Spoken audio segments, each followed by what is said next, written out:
Perfect. Let's go get started. So, webinar of July 21st. This is the agenda of today's meeting. There are some news. There are some reminders.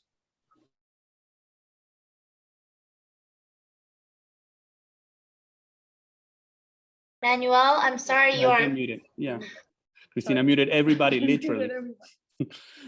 So the agenda of the meeting is the news, reminders, and we also are doing a very brief presentation of the Taxonomy Project because we have sent some emails requesting you and suggesting some actions about the taxonomy. So we wanted to bring everybody up to speed. So we have a very brief, basic presentation. We're actually doing a larger presentation in the fall at the national conference with Capitol Hill Village. But today we're just kind of, giving some basics about why we're doing this. And then we have some important release improvements for this month demo, and then we'll be discussing next priorities. So typical agenda. First, we start with the news, and we wanted to welcome these new villages with us. So we have 2 new villages in Washington, D.C., including Georgetown Village and DC Waterfront Village. And we also have another announcement because we have 1 new village in Florida that is called Pueblos en la Comunidad. We sent an email out, and we were very happy because it's actually the first Spanish-speaking village in the nation. And well, you know that we were fighting hard for diversity and serving more neighborhoods. And this is an example of a community that doesn't speak English, and now they have access to the village movement because we have the software in Spanish, and also we're helping them up to get started in Winter Park, which is, I understand, near Orlando, Florida. So that's really, really exciting for us. Actually, this same announcement is about Pueblos en la Comunidad, and the Pueblos en la Comunidad is something that they're using Helpful Village, and they are welcome to join these webinars, but we also included under VFA, which is a short for Villages for All, which is kind of our nonprofit effort for additional diversity. And so they're under basically both umbrellas. And basically, you know that we're always excited about this additional diversity in the movement. But for all other villages, if you're doing diversity initiatives, and we know a lot of villages are with subsidized memberships or any other things that you may be doing, let us know, because we're always excited to, and we would like to celebrate and basically include them into the highlights we do under Villages for All. So if you have diversity project, let us know, and we will try to help as much as we can. And this is basically now the quick reminders about some key resources for these webinars, basically letting you know that we have a V2B hosted webinar next week on Wednesday at the usual time, 2 p.m. Eastern. And this is a Q&A webinar where basically you have your questions and answers. For this specific meeting, Gary, that is our national coordinator, basically he will not be on duty that day because he has some trip. And I know he's on this call today. So Gary, I saw you. And then we asked Evie from Vashon in Washington State if she can help host the next webinars, and she accepted. So she will be basically coordinating next week's webinar. So that's exciting. There are other resources that are important here. The training docs guide is under this link, helpfulvillage.com/training-docs-guide. The help center under support helpfulvillage.com. And then there's a Slack group. So this is basically a group of links that you already know, but we always include them here for you to find. This is some information about next week's webinar. Basically, if you have your questions, it's always good to have them ahead of time so that we can get organized and think about best answers. The email address you see on your screens, which is hvusers@b2bnetwork.org, it's actually going to Gary Frankel. And Gary will transfer those questions to Evie and to us so that we can work on those, but you can keep using that email address. And so Gary just happens to be on a plane, I think, that day, but he's still reading his email. So that's good. Quick reminders about these 2 key resources. Basically, the Help Center is an online platform under support.helpfulvillage.com where you basically find answers to all your questions. And I also like highlighting this other document, which is the training docs guide. If you go to this link here, helpfulvillage.com/training docs guide, which is basically a table of contents of all the training documents and articles that we have. So basically, this is an example. There's this phase about getting started, and basically we organize all our content here on the editable website, menu manager, people management, etc. So these 2 links everyone should know about them. This is the Help Center. You can submit a request from the Help Center. And then also a quick reminder about the difference between bugs and improvement ideas. So all the bugs is something that is not working as it should. Those things should be submitted under support.helpfulvillage.com or send an email to support@helpfulvillage.com. And basically this is something we need to take care immediately because we don't like bugs. In other cases, you have ideas of improvements that would be good for the platform, that would make it better. We want to hear about those too, but those go to a different website, which is ask.helpfulvillage.com.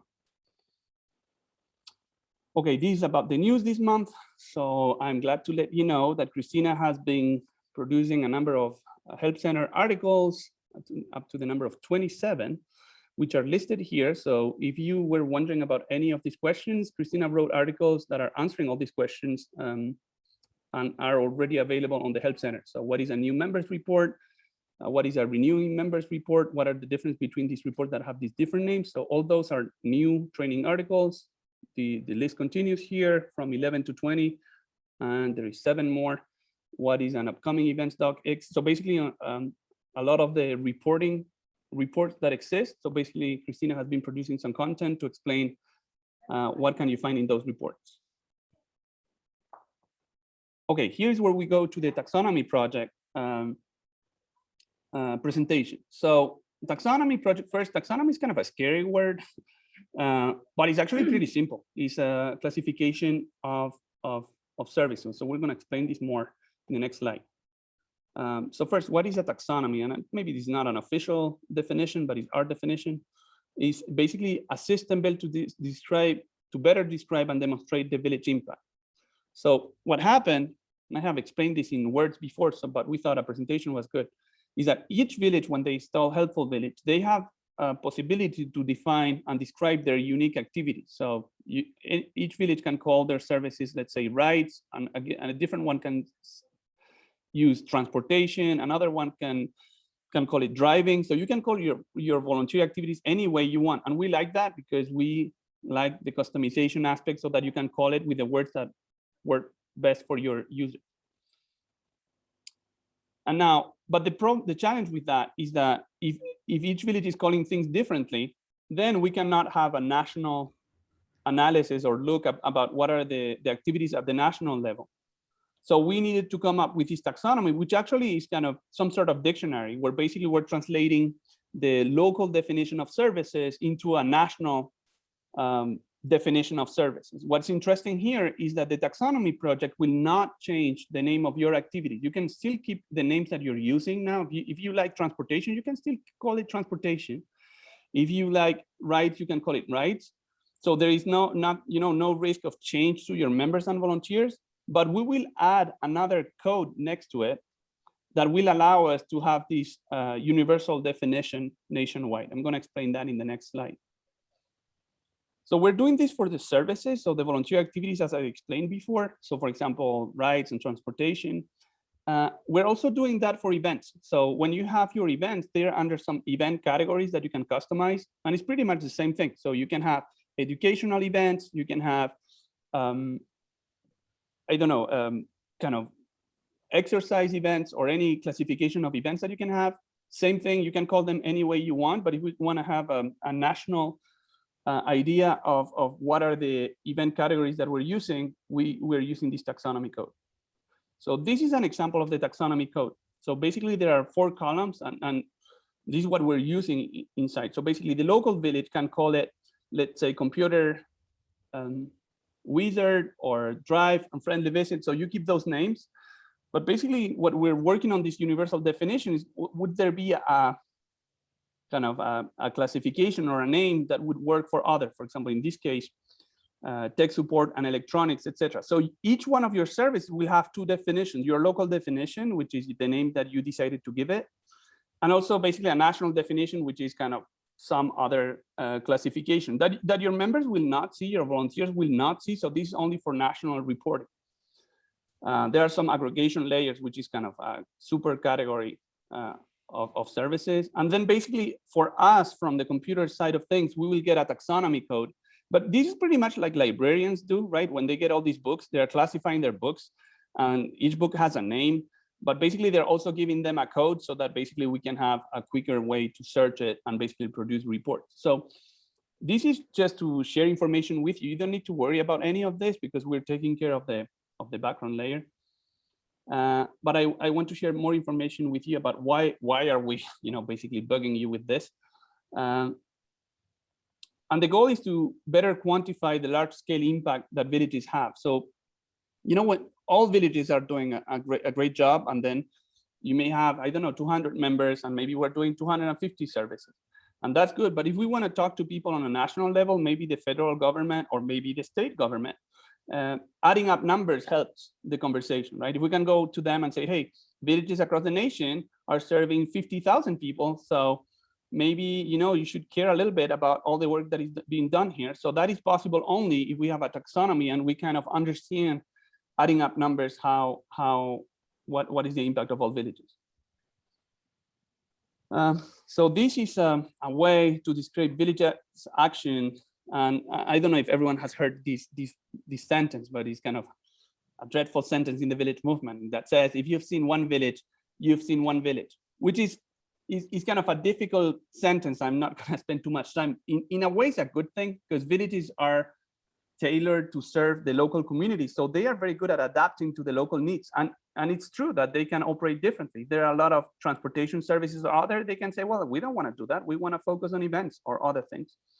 But at the same time, when we're talking on the national level, when people start saying, well, all villages are different. So, basically, how can we care about the village movement if they are all different and we don't understand what they're doing? So in a way, the taxonomy is a good way in which each village can do any way they want, but at the same time, we can have apples with apples and oranges with oranges to talk to people at the national level. So that's interesting too. And I want to pause here because I think there is a question. Evie, you can unmute yourself if you're unmuted already, and definitely ask questions along the way. It's a great thing we have this as a conversation. Hi, thanks. And thanks to somebody clarified this idea of CHV, the abbreviation that was listed there was Capitol Hill Village. But I just wanted to comment on this idea of, if you've seen one village, you've seen one village. I really like that phrase. I found it really useful to me, talking about it to people here on our island, just because of this idea, to talk about, compared to Starbucks, this cookie cutter approach that if you go to a village in one place, you go to a Starbucks in one place, it would be the same no matter where you went in the world. Of course, we know there are nuances to that, but if you've seen a village, you've seen a village really works for me. Yeah. Absolutely. That's interesting, Evie. Let me comment on that. I agree with you. I also like it because it shows how adaptive they are to the local circumstances. And that's incredible, right? It's not, as you said, one model that would, everyone needs to do the same, like it was an army marching order, and it's not.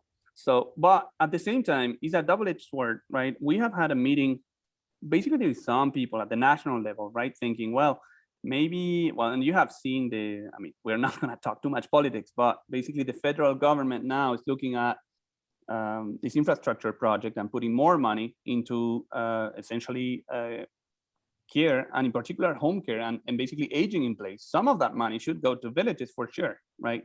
So if we, and all that takes time. I'm not saying it's happening in the next week, but in that context, right? We need to talk with one voice. You see what I'm saying? If we come scattered to the federal government saying, well, I don't know, all villages, they each one of them do their different thing, and we don't understand what they're doing, then the money goes elsewhere. They're gonna go, to any other program. So we need to say, yeah, they are in aggregate doing all these services to all these members, because a member is a member anywhere in the country, right? And a service is one service because we have this one person. So some of the things can be talked about in aggregate. Now, the details of, okay, for example, there is no snow removal in New Mexico. And maybe there is, I don't know. but you see what I'm saying? Obviously, the services are going to be different. But to some extent, we should be able to, speak in a unified way, say, well, as a collective, we are doing all this work. We are helping all these much people. We are an efficient organization, local organization. So it would make sense to get some of this federal funding to help people age in place and fight social isolation, which is what villages are doing. So I am with you. Just the sentence can be interesting, but we just need to be careful. In some contexts, is something that can be, can be working against us. But yeah, thanks, Manuel. Thank question. You. That it's just that getting rid of that mindset. I would not say we want to get rid of it. I agree with you. I don't want to be absolute. So when in writing, it's a little bit absolute. When I was speaking, I was a little bit more subtle, saying that some aspects of it are good. Some aspects sometimes are used against us too. But anyways. When we do that, basically, one of the advantages, right, if we can present numbers in a more homogeneous way or coherent way, basically this will allow for better reporting to obtain governmental and foundation grants. So same thing, we some foundations, they just see, well, we don't give money to only one village because that's too small for us. But if we can present some numbers saying, well, nationally or at the state level, this is happening here. So basically we can have a chunk of money that then is divided among villages in another different way. But all these foundations and government funding, something that is clear is that they all are going to ask for some reporting. And this can only happen if we understand at a national level what's happening with this taxonomy project. So we don't need to go into the details of that, just to give you some context about why are we spending some time on this project. This is another aspect that is interesting. Is another outcome of the taxonomy project is the increased ability to conduct research, scientific research about the impact of villages. So we have been talking with some researchers, people in Berkeley, as you know, where I started, that are interested in saying, well, what are the best things that can be done for aging well and aging healthy? And it's basically pretty much what villages do. So basically having purpose in life, science shows that is basically is good for your health. Having social connections and interactions are pretty much the best thing you can do for a better life. So all these things are scientists are interested in those. We have talked to some of them, and the first question that they ask is like, okay, but then what is the sample size? Which is basically, okay, but how much, we're talking about how much people, because they are not going to run a scientific study about a group of 100 people. Most of the time they're interested in not in the value for one single person, but more on a statistical analysis of the benefits of the village model. And that can only happen if we have, thousands or something like that for statistical purposes. So if we have a better classification of services and events with the taxonomy project, that opens some doors with some research institutions. And the same thing, the research institutions, if we have some science backing that up, that also helps with the government grants and foundation grants, because the government doesn't want to give you money if you don't have the science behind it to prove that it's a good use of this money. If you feel that I'm speaking like a politician today, I'm sorry. We'll discuss about more fun stuff later. But one thing is, like, because we were talking more about this taxonomy project, I felt it was necessary so that we give some information. If you think if some of this is confusing to you, it's not a problem. You can still run your village. We will have time in the future to explain in more detail. So this is just a very brief presentation. So the next slide is what can you do for this taxonomy project? So this is an explanation about what are we doing. So there is a classification of services, a national classification of service that actually Helpful Village didn't do. Is something that we're doing basically with Capitol Hill Village. So they have had, I don't know, some grant or some, basically some resources where basically they have some people doing this classification of services, right? They started with their own services in their village.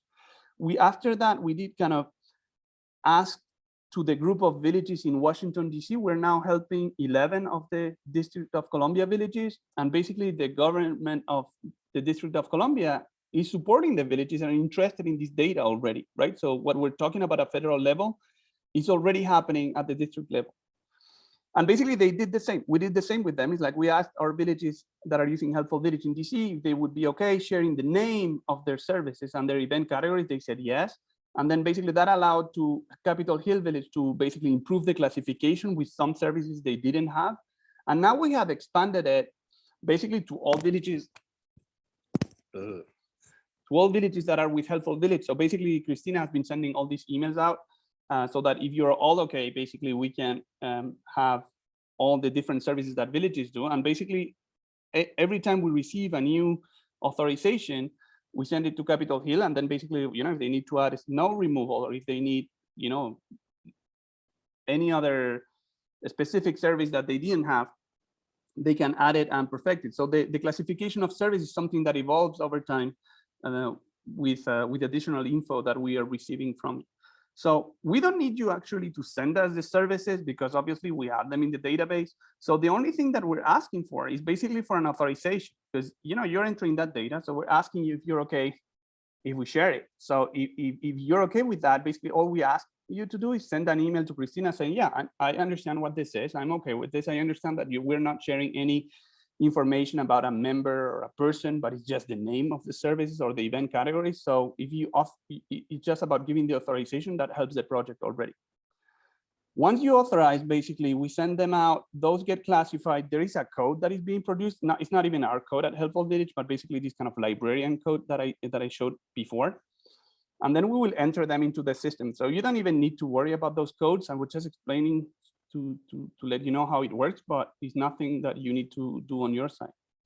Now, for now, it's about the classification of these books or services, right?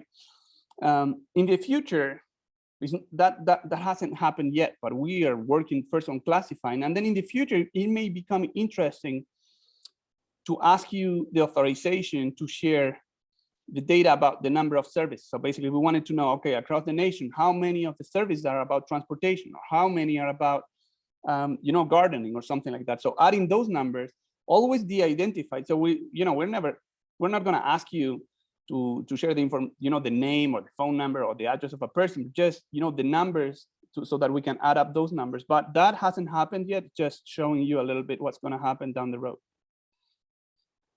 This is a reminder.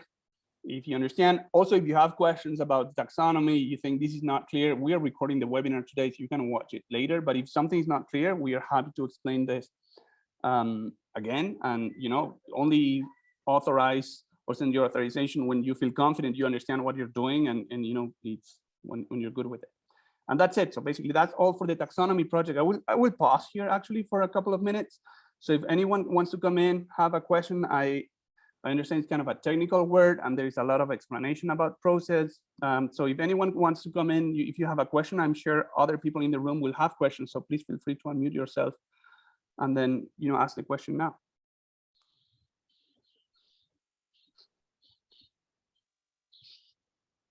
Evie, I see your hand raised, so you can go in with your question if you want. I don't have a question so much as I do a comment. I think this is a really interesting concept, so that we can gather evidence to make these arguments that will impact policy. It being the goal. I think it's a wonderful idea. I did query in the chat, wondering if Helpful Village is linking up with the Village to Village Network initiative. Okay. It's a great question. It's a great question. So I should explain that. Thank you for raising it. That's why, it's also such a good idea to ask you to come in, because I forgot that key aspect. So absolutely. So this is something that is in the benefit for all. And we have talked with the Village to Village Network, and they are very excited about this too. They are supporting the initiative, and they also have it as a pilot project of they call it data collection initiative, which is also collecting data. So so basically they're absolutely part of it, and we are doing that with them. We basically, the way this works, right, is that the Helpful Village team is kind of these ants, and I don't know if I'm pronouncing this right, kind of doing this tech work to get the data and then classify and stuff like that. So we already started doing all this work to start classifying and stuff like that. And then, when we have all these information and classification, we can, go back to them and work with them about, well, we are halfway. And then basically basically, I don't like speaking too much, before doing. I'm a lot about getting things done. So, I'm just, we're moving forward with the project, getting some results and reconnecting with them. And then you see what I'm saying? We don't need to plan this for 25 years. We just need to, start moving and then doing that with them hand in hand. They absolutely understand the benefit of it. In some of these meetings that I was saying before at the national level, they were absolutely present, and it's a great thing because basically they were, speaking for villages, and we're presenting more of the technical side of things. So it all makes sense. We're also doing this presentation, a bigger presentation, and it's an hour presentation at the V2V National Conference in October. And basically it's a presentation we're doing with Capitol Hill Village, and V2V, I mean, the national network selected it as one of the kind of strategic presentations or important presentations. So absolutely, I mean, they recognize it's important. And for us also, they are a great channel to basically, you know, inform villages why this is important so that they can share it. Our view is that they are, you know, basically rowing in the same direction. So that's a great question. They are absolutely part of it. There's another question. Chris, okay. And there's another question. So Luis, if you want to unmute yourself, you can go in. Sure, I think I'm unmuted. Yes, correct? we can hear you. Okay, thanks. I'm from neighbors of Northern Columbia County in upstate New York. This is interesting to me. I actually understand all the background stuff because I used to work in healthcare and I worked in data. So I understand data dictionaries and taxonomy, which is great. I'm wondering what the plans are to actually create some aggregate data, because I could see both at our village and state level being interested in that, as well as using it as we apply for grants. And I think having this information, it'd be great if somebody kind of collect, or we give you permission and you can aggregate the data and then send it back out to us. Absolutely. So that's in the pipes. So what we're doing today is explaining it, right? So that, and we also want to go step by step. So it's not, we're not aggregating that data today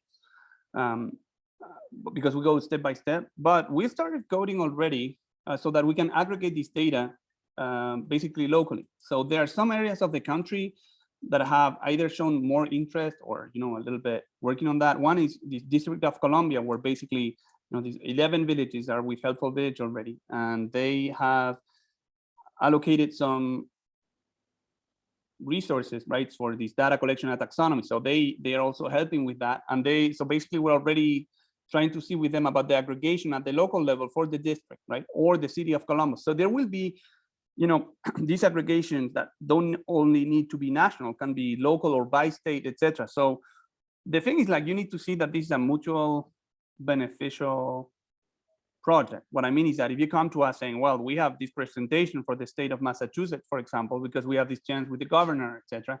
And then, you know, we had this data that is available for all the villages that are using Helpful Village, etc. I mean, we're always excited to say, wow, I mean, you know, you're going there for that important conversation. We try to help you as much as we can. So absolutely, yeah, the aggregation doesn't need to be only national, it can be also regional. So that's a great question, Luis. But obviously, you know, before we aggregate, before we add the numbers,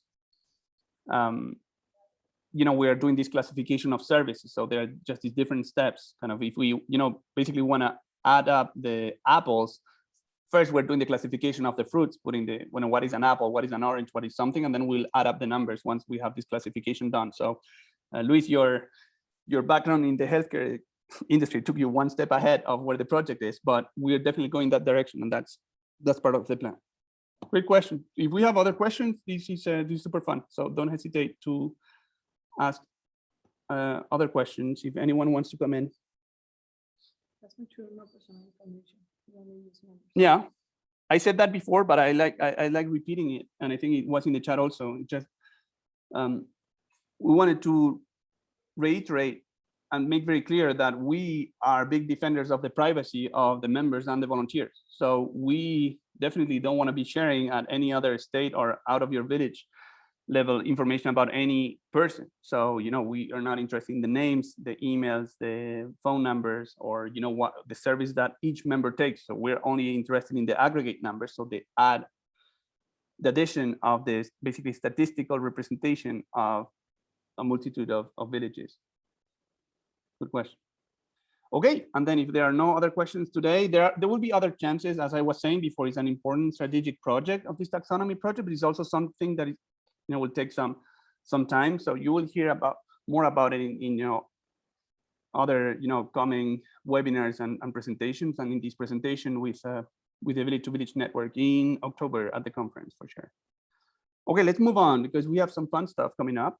which is the release notes. And these are the improvements we have added to the platform this month. And we have some good ones, so it's going to be fun.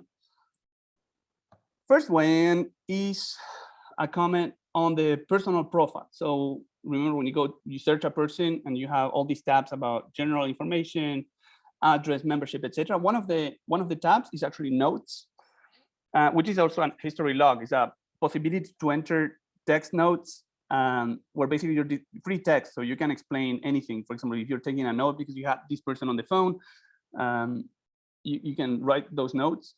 What we were doing before is that you had basically the note was dated from the date you were creating it. But basically the modification we're adding here is that you now have the chance to change that date. For example, if it's something that you did a week before, and you now have the possibility to change the date of this note to put it to the previous week so that it exactly represents the date basically this note was taken. So it's just the editing of the date is a new improvement for the notes. Okay, this one is in service requests. Okay, so when you create a service request because a member needs something, and I'm going to explain you a little bit more in detail because this specific example is not being used for all villages. In my personal preference, right, what I like about villages is when we ask volunteers and the community to help each other, and basically when we put out a request and you have a volunteer doing them, that's great. Sometimes you don't have a volunteer that doesn't do it because maybe they were not available. And in those cases, Helpful Village is happy to allow you to provide the suggestion of a professional provider. So if we take an example with a computer assistance, right? You have a volunteer that can go and help, that's good. Maybe the member is asking for too much. It's cleaning up the whole computer and spending 2 hours or 3 hours doing something. Maybe no volunteer wants to do it, but then we like that the village still has an option to give a solution to this person. And this is basically mapping this service request with a suggestion of a professional provider that you have in your list of preferred or trusted providers locally. And basically the member, if they want to basically follow that route and have someone help them professionally, and then they pay for it or whatever other arrangement, they can. So this is what we call, is under service request, because a service request can be either answered by a volunteer or a professional provider. The professional providers, that they never see the list of service requests, but it's more kind of a chance for the office or the village administrator to basically suggest these providers, and then the member can call them the provider and then get the deal done. Now, so this is the general context. Now, in this particular example is something that we're doing with this one village, which is recommended professional providers. In some cases, what they do is that they recommend a professional provider, so they do the matching with a professional provider, and then they enter into the database, which is great because we want to record number of basically referrals and services that this village did, but they're entering them after the fact. So basically, they're creating a service request, they're entering a provider after it, and then that's it. That's being recorded and it's being shown in the reports. Now, the improvement we did is that before they were going here, and basically when they created the request, it was set as open or match, right? But actually, if we're entering a service request in the past, right? Well, it's not going to be open. It's not going to be suggested. It's going to be done, because otherwise you don't create a service request after the fact. So basically now by default, the request, when you enter a provider of a service request in the past for a professional provider, the status will be completed. So it's just saving some time for this village, so they don't need to go in and then change status from open or match to completed. Just if it's in the past, we are the default becomes to complete. If you're not using professional providers for service requests, then don't worry, because this doesn't have any influence on the way you're using the system. Okay, next one. This is about the prospects module, and here there are several. We have, this is basically the major improvement of the month. So we have been working on the prospect task we were discussing before. So the prospects module is essentially a to-do list with things that the village could be doing to recruit new people. So it can be recruiting new members, recruiting new volunteers, recruiting new donors. So it's just, and we're very happy because we have seen some villages using it, and we have received some very good feedback. about villages that are using it and find it very useful, but it needed some reshuffling. So we have done some things. The first thing we did is that we added a status of this prospect task, which is suspended. So before we used to have an open prospect task and a completed prospect task, which is like, oh, you know, basically I need to do a phone call to this person next week. That's open until I do it. And then when I do it, I was going to complete it. What happened is that some of these tasks are created automatically by the service. For example, when someone makes a donation on the website, we automatically put them on the prospect task as a prospective donor, because if he's donating today, chances are that they may be interested in giving in the future. So we're doing part of this homework for you so that you don't forget to basically contact your prospective donors in the future. But it's kind of good that we created this automatic prospect task. The challenge was that sometimes for villages that were not using the module was creating a lot of tasks that were out of date, right? So basically prospect tasks that for someone that donated 3 years ago, well, we don't want to give them a call maybe now, or maybe the village has a prospect list that is too long and needs to be cleaned up. So now what we created is that an additional status here. So basically that you can have this very old task, you can put them not as completed because you didn't do them, right? But you can put them under suspended, which means, well, these would have been things that were nice to do, but now it's too late. So we're going to put them under suspended because it's still interesting that this guy, you know, maybe we want to look at them in the future for prospective donors, but we're not going to do that now. So in the future. So now there are 3 statuses. Open is you're actively recruiting someone. Completed is you did this prospect task. Suspended is like, this would have been nice, but we cannot do it in the present day. The prospect to-do list, and I'm going to show a demo of all of this. So if some details you're still, you know, wondering, don't worry, because I'll show a demo. The prospect list actually looks like this. You have different columns and categories where basically you have on the left hand side, you have this column saying, well, this is a prospect that is unqualified, someone that is interested. For example, you see the first row, Luke Skywalker is coming from our demo site, so that's a fake name. He signed up for an online event on this date, 12th of November, 2020. So you see 2020, this guy came to an event 5 months ago. So I'm not going to send him an email now. So rather than deleting it, maybe I can put them as suspended in terms of, well, this person would have been interested in follow up, and just not right now. And then you can have other prospects under other categories. For example, people that are prospective donors. In the second row, you see Diane Boer. She donated on the 22nd of November. So for that reason, we had created an automatic prospect task that says send a thank you message for your donation. So we're not going to send a thank you message, but we still may want to have her in the suspended tasks. There is an improvement we did this month that obviously had been requested. It was in the improvement list. It's actually the checkboxes on the left-hand side, right? Because what happened is that this list had become so long sometimes that some villages were frustrated because there were too many items on the to-do list. So now you can select some checkboxes there and basically suspend some of the tasks so that you can keep kind of the active one, the open ones. You can also delete some of these tasks if you want them absolutely removed from the system. Now, my personal preference is to get them under suspended, because if you get them under suspended, we have that information somewhere. So about, oh, what other people potentially could be a potential donor in the future when you're doing a fundraising campaign. If you delete them, it really deletes them from the platform. So we will lose the fact that this person is a potential donor. So even if you're not actively recruiting donors at this time, I suggest you suspend them, but not delete them. But you can delete them if, you know, for some reason, you know, maybe this person was deceased, for example, maybe it's a good idea to delete them because we're not gonna pursue it there. We had 2 improvements here. One was multiple selection suspend, a multiple selection delete. So I'll show that in the demo. There's another improvement we did for the prospect task is that now it's possible to assign this task to a person in the village. So you saw these examples before about, you know, prospective different donors or people that attended an event, and they were going to these prospects to the list kind of saying, well, you know, it would be nice if someone follows up with them.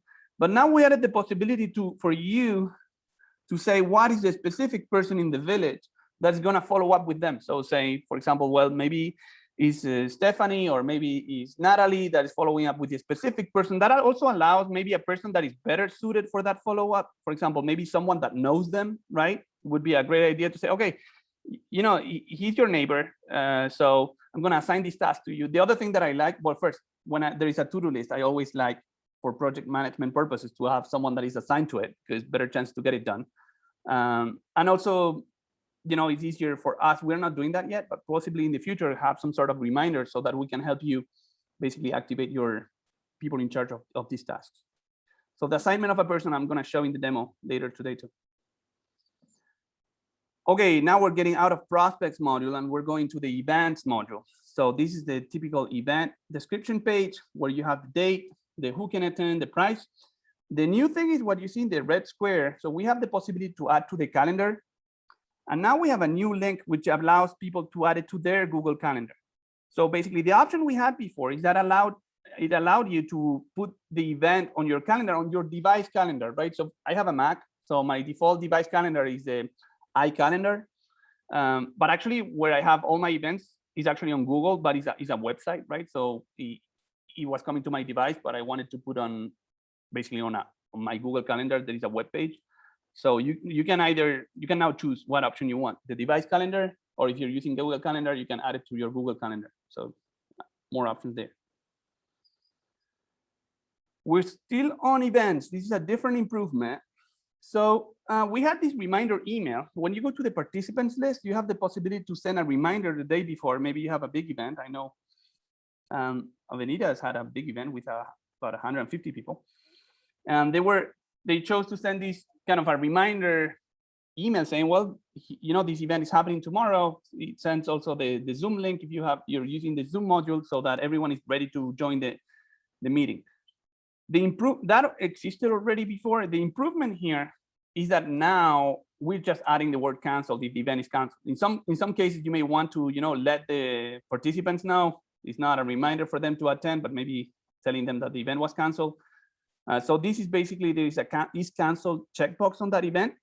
Before we were sending, oh, there's a reminder for the emails, monthly board meeting, and then it was going out, but it was not very clear if the event was canceled. We should say, you know, in the subject of the email that the event was canceled. So just answered added the word canceled if the checkbox is canceled, is checked for this event.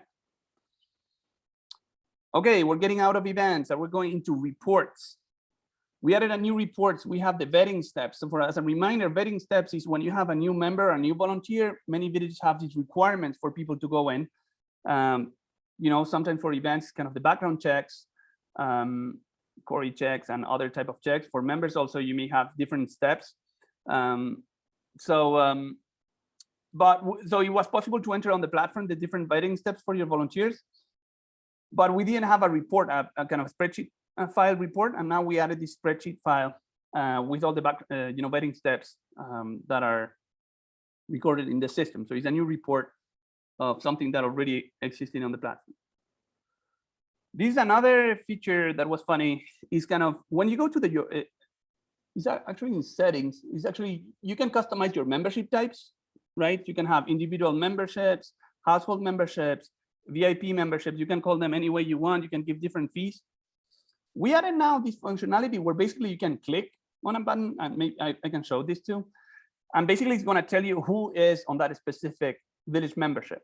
So what we were doing before is that if you wanted to know what are the names of the people in this membership type, we were asking you basically to print a spreadsheet file, report, and etc. But in some cases, you don't want to go and print a spreadsheet file, just want to have a quick look. It's like, well, I have 2 people in this special membership. Who are they? You just click on a link and it's going to give you the 2 names. You have the answer right now. So it's kind of a convenience improvement. And that's it. So those are the improvements we have. I still have a demo to show, but if you have any questions, we are happy to take the questions now, and then I'll move on to the demo. If you have questions, you can either raise your hand or you can unmute yourself and come in also if you don't find the raise your hand button. This is April in Salida, Colorado with Arc Valley Helping Hands. Mm-hmm. I have a quick question about service requests. Yes. Is it possible to make it a reoccurring service request? And then in addition to that, have ongoing reminders to the volunteers to report their time served? Mm-hmm. Perfect. Yes, I can actually answer that question at the same time on the demo side. So I'm on the demo side. I'm gonna log in first. And thank you for the question, April. Sure. Oops. Right. Okay, sign in successfully. So if you go to your service requests, and we have the service request here, 26, etc. If you take any of the service requests, click on view. If you're an admin, basically these details of the service request. If you're an admin, you see these gray boxes here. So the members or volunteers don't see them. There are different options. You can, remember I mentioned this commercial provider that you can suggest to the member. So that happens here. You have additional beneficiaries, sometimes, partner, husband, wife, etc. If the service for 2 people is here. If you want to clone the option, the service request, which I understand is what you want to do, you can click on this link, which is clone options. And if you want to have the service request happen weekly, you click on this button. If it's bi-weekly, if it's monthly, or if it's yearly, you can clone these exact same service request with this frequency. The next thing you can do is, for example, if I want to clone it weekly for the next 4 weeks, this is how I would do it. And you have the possibility, if this service request has a matched volunteer already, you can also click here. And this will clone the service request with the same volunteer. And then just click clone, and that's gonna basically create new service requests on the calendar for the same member with the same text. And maybe there was a second part of the question, but can you remind me if there was a second part? Yeah, the second part is, so we know of one email reminder that goes out to ask the volunteer to report his or her time.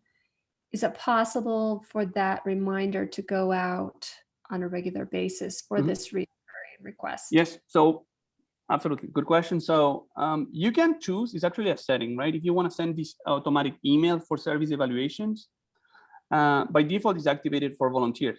And then if you clone them, they become a kind of a singular service request, and automatically there will be a service evaluation email that will go out the same day of the service request, asking them to rate it and say how it was. Okay. So that's already kind of automatic for you. If you clone them, they become kind of same service request. The reminders will go out automatically, the same kind of the day before, and also the service evaluation one. They will happen automatically. And maybe I see Jim raised his hand, so I don't know if you wanted to comment on that question, or it's a different question. But Jim, you can definitely come in. Okay, so let's say I have a member who needs lunch for every week. Yes. So I could clone those till the year 2097 and it would fill up the database, or I could clone them for a month or 2 months. How do I get a reminder that the end of my clones is done? I need to call the volunteer. Are you still interested in fixing lunch for Joe? Good. Yeah. So first thing that crosses my mind is we don't have a specific kind of reminder of saying, oh, you're done with all your clones. So I know some villages add them to their kind of some sort of calendar saying, oh, I need to do this. I know some villages use the prospects to-do list as a to-do list. So you could add it there, like you potentially get a reminder, but it's not, that idea of the to-do list is something we're thinking about, but it's not completed yet, but it's kind of, that makes sense. That's how I would do it, I think. But in the meantime, I think I would go to your personal calendar and add a reminder there to say, well, I need to do something about that. I know also some villages that can kind of have some periodicity saying, well, we have this regular service that happens every week, but I don't want to put service requests for the next 8 months because that would, basically clutter the calendar too much. So kind of every month they go in on a given day, let's say on the 5th of the month, and they create all the clones always on the 5th of the month, something like that. So, I mean, it's not part of the platform, but people organize themselves in different ways. What do you think? Well, we've sort of done that on the side. Yeah. I was trying to see if anybody had an idea of how we could automate it. Yeah, maybe, Jim, what I would say is that I would say if you can hold kind of part of this question because I have a demo of the prospects to-do list, which is this to-do list, which I think is part of the answer. So maybe we can have part of this conversation also after the demo. You're Sure. okay with that? Cool. Christina. People are requesting doing the demo first. Oh, yeah. Because they have to leave. So Okay, I can do the demo first and then we can go to other questions. That's maybe, yeah, we can go into the demo now. And also some people need to go. So wait a minute. What time is it? We're already an hour in almost? That's so incredible. Okay, let's go to the demo. We're gonna start with the prospects to-do list, which is here. I'm actually, there are two things that I want to show. So I'm gonna actually start here. You can search a person anytime, or you can find it through the different list under people management, into active members, all people, all of that. But if you search a person, if you go to my profile here, okay, that broke something. But basically on my profile, there is a tab that says kind of prospect tab. And basically there I have the lists. I mean, I have a list of actions for that specific person. What are we prospecting on, right? As a donor. So they are listed personally.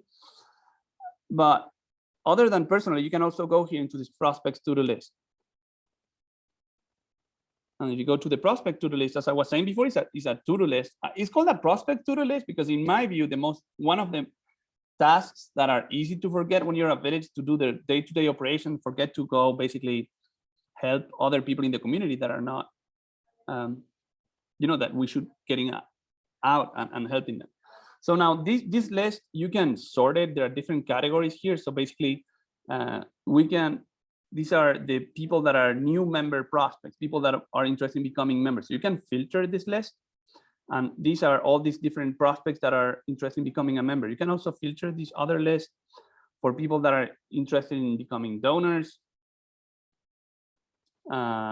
And obviously you understand volunteer. Unqualified is in some cases like, well, people that had some sort of interaction with the platform that they're interested in the village, but we still don't know if they want to become members or volunteers or donors. So they are unqualified. Once you talk to them, we recommend you put them on the category that makes more sense. You have the task here where basically you can write anything you want about what you think is the next thing you want to do with this person. In some cases is, a phone call, you can want to send an email or you want to send a thank you email. Some of the automatic actions have some automatic recommendation of these tasks, but you can edit them and actually take the actions that you actually want. Prospect name is the person that we're, basically talking to. You have this rating. The rating is quite interesting. You can also filter by rating. You can show all the A+, etc. When you're trying to recruit a new person, you have some people here, in this particular example as a donor, we gave them a C, and this is something that you do manually. So you choose, it's an assessment of how interested this person is. As a donor, for example, let's say that here I spoke to Christina, how is she interested in becoming a donor? A C for me here, it means like, yeah, maybe, but not very sure. But all these other people that are rated as an A, it means that yes, they express more interest. So basically, that's why we like sorting or filtering with the A or A+. These people are the people that are very interested. So if you're recruiting for new members, sometimes, and let's say that you have 10 minutes at the end of the day or something, you probably want to do the A first because they are ready to sign rather than a C where you don't know if they're interested or not, etc. So this is basically for you to assess, and basically you can set up your own rules in your village. You can just choose A+, A, B+, B, etc. But basically the higher here, the harder, the more interest this person has. There is a due date. So basically here you can choose kind of a due date for this task. And in some cases, you want to modify this date, etc. And then some comments here, because you can write, there is some free text when you're editing this text where you can write something, for example, something that can help you on this phone call. For example, oh, Elda, she's a friend of this other member. So maybe when I'm doing my phone call with her, maybe I can mention her neighbor. And basically that can help me or create some report or connection with that person. So it is kind of a free text area. We added this assigned to column here, which shows that this task has assigned to an individual person. I'm going to show that as I go into a specific task. So let's go in. If we edit this prospect task, it's going to show first some information about this person. So the name, you have the phone number, you have the email. So if I'm selling to these people, okay, I already have the contact information. So either I can pick up my phone or I can compose an email, have the address also if I'm sending a letter, but that's it. And now this task is an A. ELDA is this is a good use of the test. This person is interested, was recommended by a third party. ELDA is a good friend of Mary Rose, and this is something maybe I want to mention on my conversation. Now, this is a new feature we added where you can now assign a specific person in the village to follow up. So basically here now, if I search and I say that Christina, and this is typical search that we do in other areas of the software. So if I think this is something that Christina should do, I can search her name in the database, I can select her, and then basically she's going to be now attached to the service request. And then as you go down, you see here that it is a phone call for a donation. And this task is scheduled for October 28, 2020. As you can see, this is in the past, so we can be interested and say, okay, we missed this deadline, but we can always adapt it and say, okay, well, let's try call her before August 28. This is an open, this is status column that I also mentioned before. So open, it means that still needs to be done. Completed, if I'm doing this now, for example, let's say that I'm calling it, I'm gonna set this to complete it. And when I'm saying that it's completed because I'm calling her actually now, I have the possibility to enter the date at which this was done.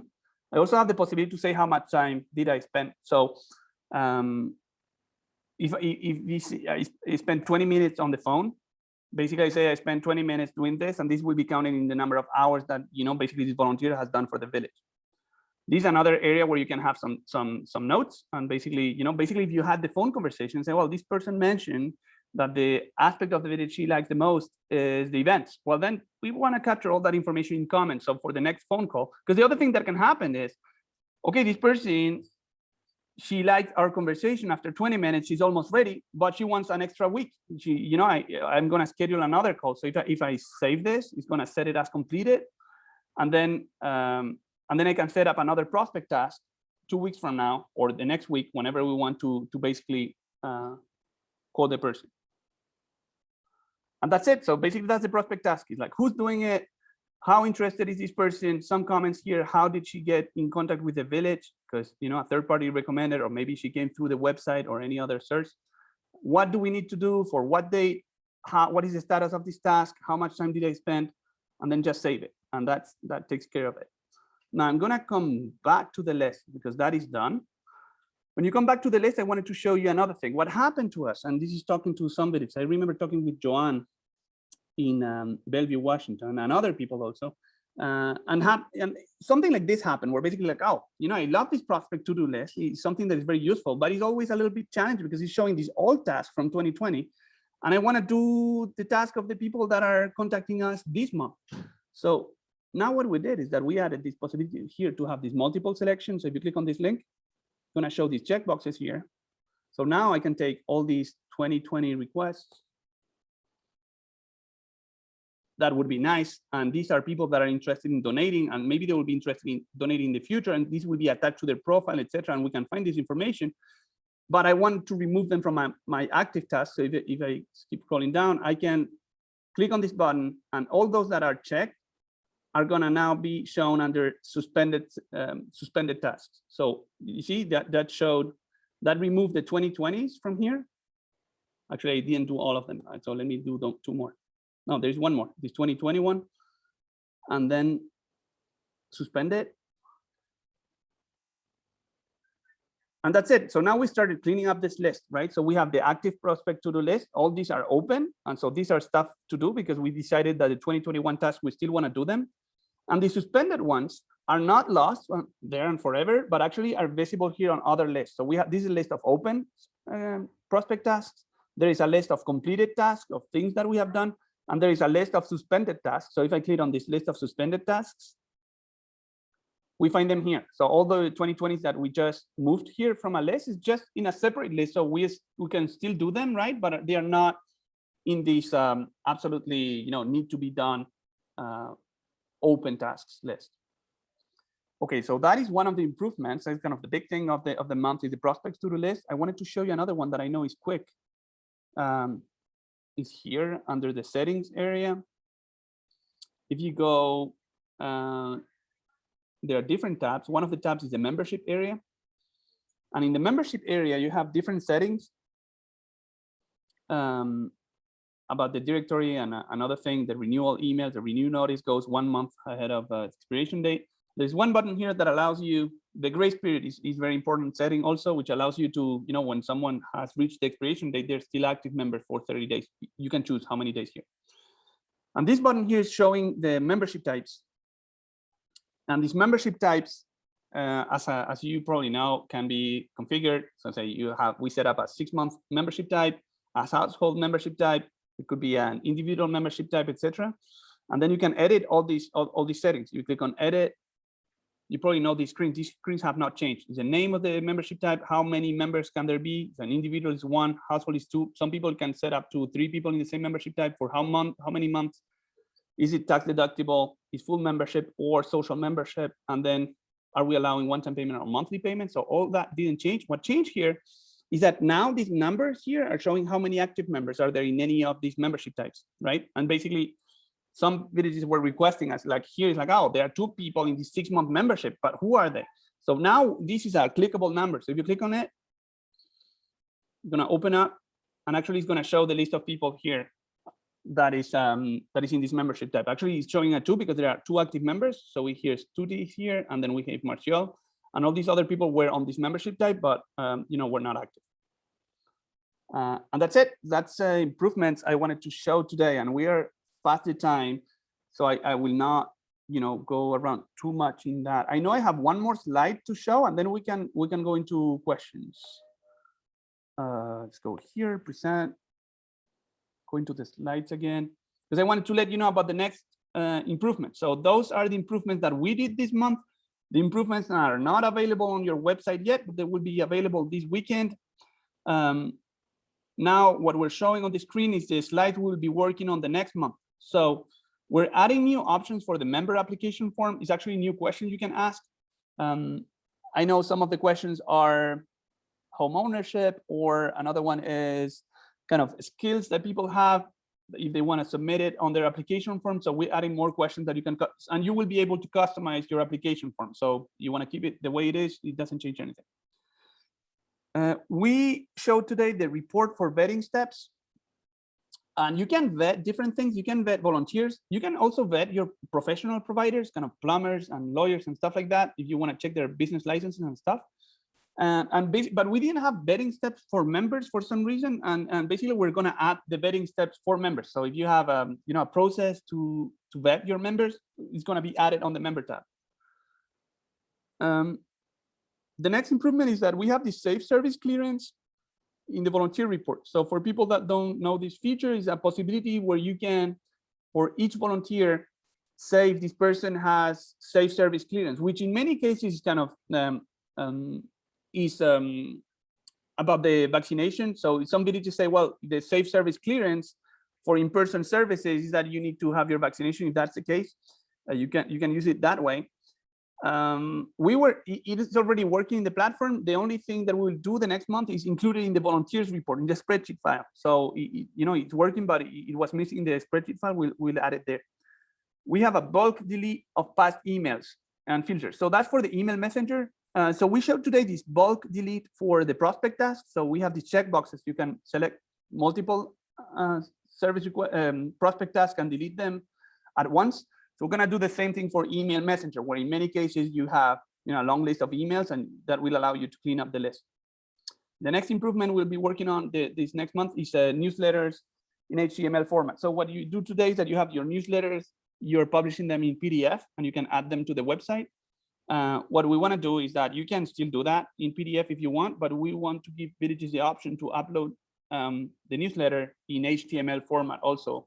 So that for people that prefer reading the newsletter on the website. So that will be showing there. So those improvements are what we have in our plan based on the request. If you have other questions or improvement ideas, please go to ask.helpfulvillage.com. When it is where we see the features that are most requested, and that is what changes our priorities. There is one more thing that I wanted to say, is that something that another super cool improvement, but somehow we forgot to have in our slides, is that we did another report, which is the all volunteer hours report. There is a new report where basically now we're adding up the hours for service requests, the hours that people do with the hours reporting after the fact, and the checking hours. So basically, what we want to do with that report, and I can show it on the website, is that it's just a report that allows you to basically add all the hours that were done. What we're doing before is that you needed to print the service requests file and then add up the hours and then do the hours report and then add the hours. But now we have one button that adds all the hours of all your volunteers. And I'm going to show that here. It's under the reports area. Ooh. Reports area, reporting docs. And basically you have here executive reports, membership, volunteers. Scroll down because it's actually here. Under volunteer activities, you have service requests are here, hours reporting is here, and now this new report is here. Total volunteer hours, and this is adding up the hours of your volunteers from here, and from the check-ins too, for the villages that are using check-ins. So yeah, that was another improvement. We will add a slide to the list of improvements of the month. Hey, this is another cool thing is that now when something is not done, I can just turn my head and tell Christina, it's like, hey, I can elbow her, take note, write that down. So that's kind of cool. And that's it. So that's all the improvements of the month. I'm sorry we went a little bit late. I think it's because we had my mom coming and we lost a few minutes because I didn't see the time going by. But as you can see, number of improvements. Next thing we can do, I can stop sharing my screen and then we can go into questions. So we'll take a few questions today, one or two in particular, if they are related to something I just discussed or showed today. For other unrelated questions, there is another webinar next week. So if your week can either wait for a week, because we don't like going too late after hours. So if you know, let's take one or two questions today, and there will be more Q&A next week on Wednesday, same time. So I see there is one raised hand, is Margie in Cape Cod. Hi. So I've been waiting for you to do the Word document templates for member renewals. And last month you said it would be this. Absolutely. Month. Yes, we can add it for next month. That's a good one. Christina. Took note because she did it on the chat. Yeah. Yeah, absolutely. That's a good one. So just for a reminder for other people. So we have the email templates that allow, for example, to do membership renewal notices. And we added, I think was 1 month ago, 2 months ago, actually, some Word templates. So it's basically for people that use snail mail actually for your members. And it's kind of a good thing. If they're not reading their emails, you can print letters using a Word document template where you can use some variables from the database, kind of the expiration date and stuff like that. You can do that today for the thank you letter. For a donation, and basically what Margie is mentioning here is a great idea. It's basically to do the membership letters, kind of renewals, invites, etc., automatically from a Word template. So that's a good one. So we'll add it to the list of next month. For next month. Yep. Not this month. Not this month. Yes. Please okay. Perfect. Don't forget. Okay.